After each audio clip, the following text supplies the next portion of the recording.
So I just spent 2 days at Ubisoft Bordeaux playing the new Claws of Awaji DLC, and honestly, it did surprise me. The Assassin versus Templar storyline finally feels like it's kind of moving forward here, which is rare for an Assassin's Creed expansion. Naoe's new bow weapon had me both excited, having fun, but also slightly frustrated at certain times. And as for Yasuke's new abilities, well, some of them are outrageously fun, while others don't really make much of an impact at all. So we're going to break down all the big improvements, the concerns, and whether this DLC is actually worth your time at all. Now, over these 2 days, I had 2 solid hours hands-on in the morning, plus a shorter capture slot later on in the day. And due to internal Ubisoft difficulties, some rigs weren't set up for 4K capture, so most of this footage is 1080p 60 FPS, though I did manage to sneak on one of those few 4K stations that were available, so you will see kind of a mix of that gameplay throughout this video. Now, between those sessions, the development team walked us through Awaji's vision, the combat and design changes. They teased us with another project, which I will be able to talk to you about very soon. All right then, keep your secrets. And they gave us a tour of their new studio, which is a huge upgrade from the one that I visited when they made Mirage back in 2023. I also sat down with the developers at their desks and I put your questions from the comments section and our Discord community straight to them, which gave me a much clearer sense of what this expansion is trying to be. But let's start with the very first mission that we played, which threw in a little bit of a twist, which I genuinely wasn't expecting at all.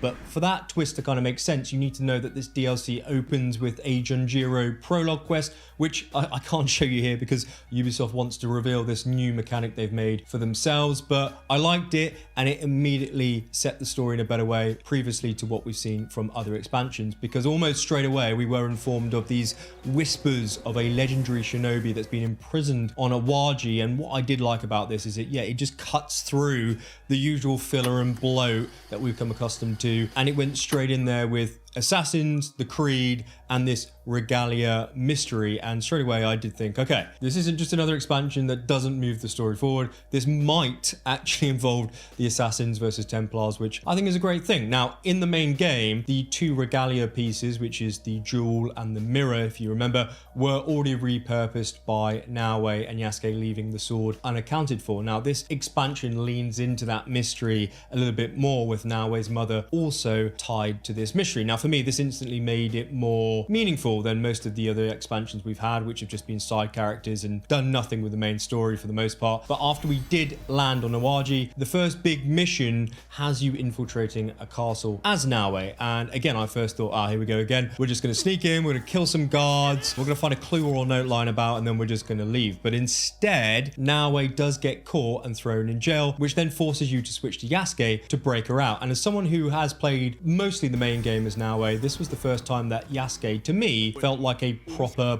partner, if that makes sense, as he was kind of reacting to the situation instead of just popping up in cutscenes after hours of not seeing him in the game at all, which actually was quite jarring. Now, this teamwork builds in the courtyard sequence, because Naoe then lowers this bridge while you fend off enemies trying to stop her. The reason for that being is Yasuke is just too big. He can't jump this gap to get out. So if you don't deal with these incoming enemies fast enough, the bridge lowering slows because Naoe needs to kill them, and these waves of enemies just keep coming and coming and coming. And it made me wonder why the base game wasn't structured like this all along, as it was far more engaging because they were just yelling at each other during this quest as well. It actually made me feel part of the action. Now, as for why we're helping the shinobi, it's because of the grip of this new faction on the island, and they are called the Sanzoku IPPA. Now, they aren't just faceless bosses on your objective board either. Each one changes the island in a gameplay specific way until you take them down. So I'll give you an example. If you leave the general alive, you'll keep running into these fortified guard roadblocks across the map. The ghost boss stalks you with a spy network that makes some changes to the scout system, which we'll talk about a little bit later. And if you ignore the ambush boss, you will be jumped by her shinobi randomly whilst you're out exploring. And the first time I actually got ambushed, I thought, finally,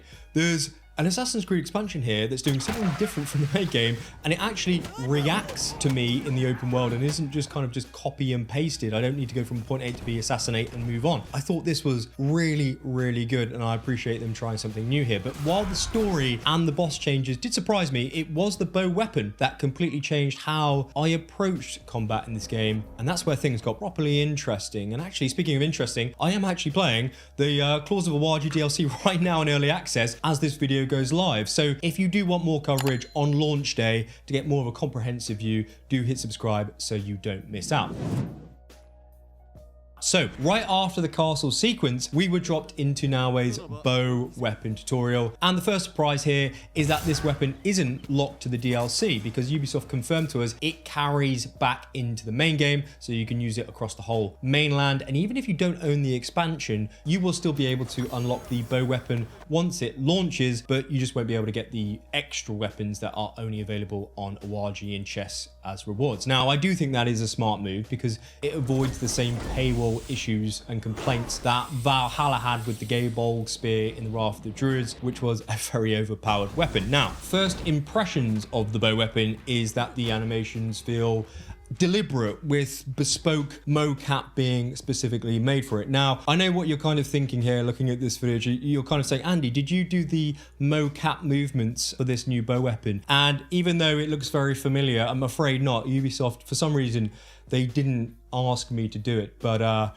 maybe in a maybe in another expansion, who knows. Anyway, I digress. The weapon comes with its own mastery tree, of course, and 3 stance system, which I like and I don't like, and let me tell you why. Firstly, neutral is your base posture attack, and you do that by just holding R1, PlayStation controller here, R1 or R2 for your center mass strikes, as you can see on your screen. So that's a light or heavy attack, posture attack with the bow weapon. Now, whilst holding R1, you can then press and hold L1, and you then raise Naoe into a high stance, as you can see here, which is good for bonking enemies on the head, essentially. Or if you hold R1 and then, here we go, L2, then Naoe drops you into a low stance, which allows her to sweep enemies to the ground for follow-up ground attacks. It does kind of take a moment to get used to with the button rotation, but once you do hold R1 and then flick it into a high or low stance within a fraction of a second, you can kind of trigger these stance attacks immediately and keep combos flowing. That said, the stances don't give bonus damage against certain enemies. So, for example, similar to Ghost of Tsushima, I would have loved to have seen a high stance against a brute enemy, giving me a bonus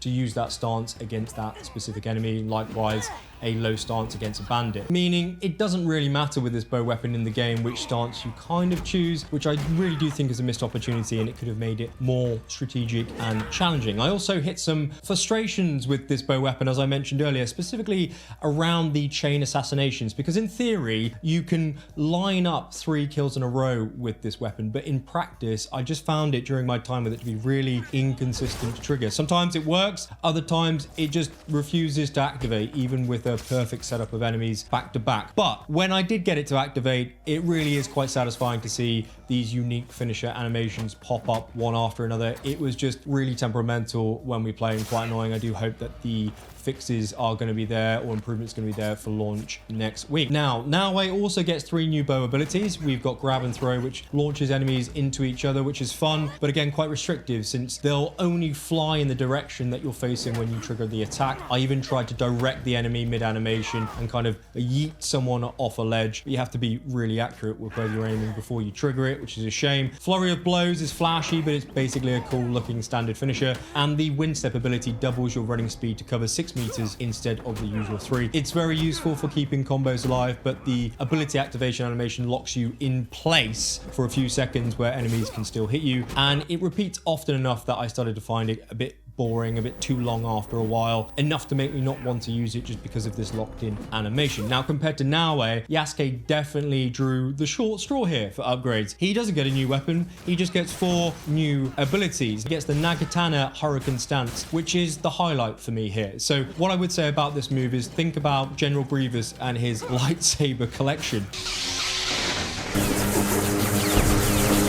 He is slow when using it, but he does just chew through a castle when I aggroed everyone inside it to test it.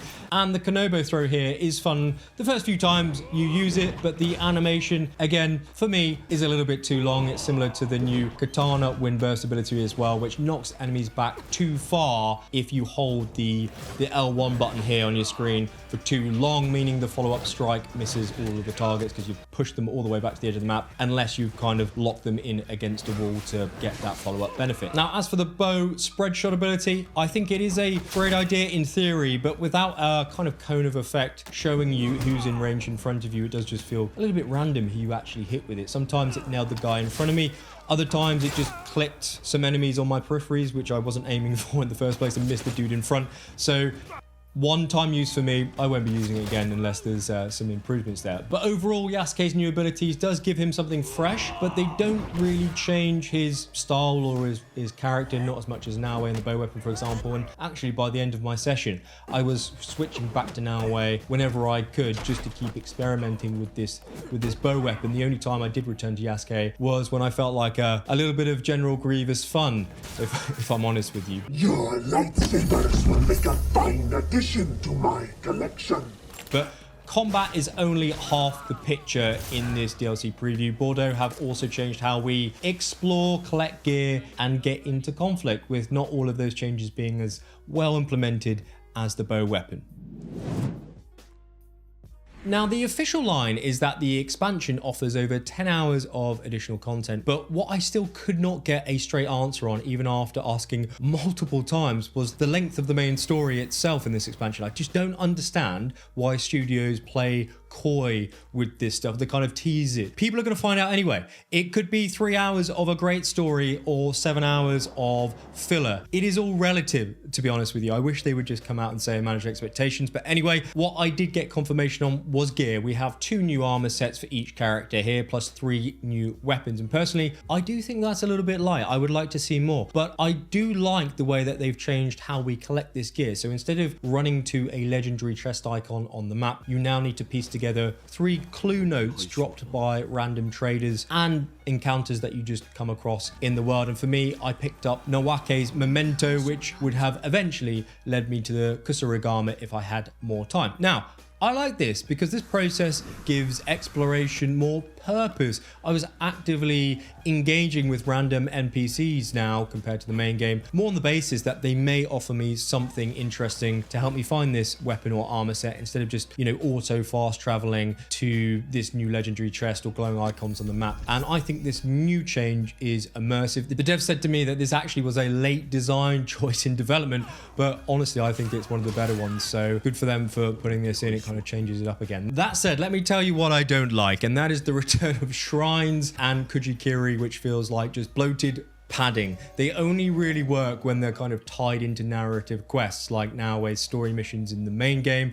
And sumi-e has also been repurposed in Awaji into 3 landscape paintings instead of the animals on the mainland, which are based on real Awaji locations in real life. Now, this is nice in theory, but compared to something like a new boss fight, it feels like a weaker use of development time, in my opinion. I think those resources could have gone elsewhere for a little bit more fun, instead of just painting a tree in the middle of the island. Just my take, just my honest take there. Now, scouts, when you do uncover an area on the map, you will now see these red circles. These zones are where shinobi ambushes will happen. And if you go and then turn guided mode on in the settings, the circles don't appear. The quest mark, as you can see, will just appear, but the ambushes still trigger in that area. And I tested this, of course, and I still got attacked by shinobi, which did keep me on my toes. And I like that because you just can't cheese the game by turning this off. So just be aware of that. As for the map, Awaji itself is roughly the size of 2 smaller Shadows regions, but you just can't sail across from the mainland to Awaji. It's a separate fast travel zone like previous AC expansions, which is a bit of a shame, to be honest with you, as this game has been built on a brand new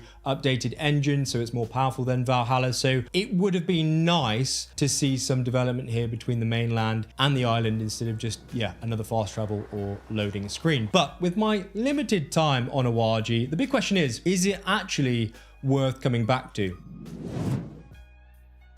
And I would say yes, because there are some things here that feel fresh. The Bordeaux team have clearly tried to make an effort at adding value instead of just copy and pasting mechanics from the base game, which would have been really easy for them to do.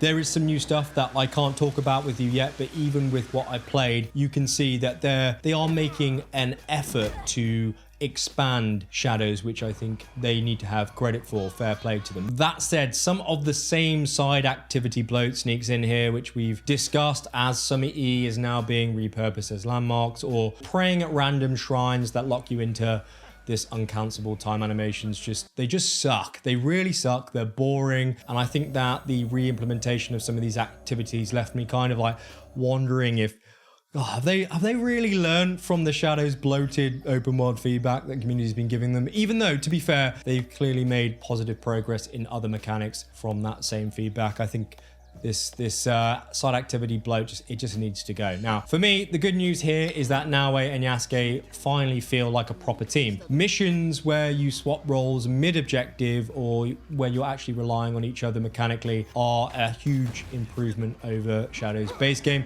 The bow weapon is also a clear standout with full new combat styles to mess around with that does have a little bit of depth and mastery potential. It's a challenge for you there. And Yasuke's abilities, well, they don't quite match the level of upgrades that Naoe has, but his Naginata spin is very good fun, and tearing through that packed fort for 15 minutes did remind me why I play these games. It was just aimless, good fun. So if you do pick up the DLC, you need to try that out. But there are concerns. Yasuke's upgrades, while they are flashy, while we're on the topic here, they don't really change how you play him. Progression and levels are being raised again in a pre-DLC title update, I believe, which means more grinding for marginal rewards, which is fine for you hardcore players, but it's pretty unexciting, ineffective for most. Now, narratively, the DLC leans harder into the Assassins and Templars storyline, just of the snapshot, my limited snapshot so far, but Ubisoft has dangled story carrots with expansions before that. They never quite paid off. So,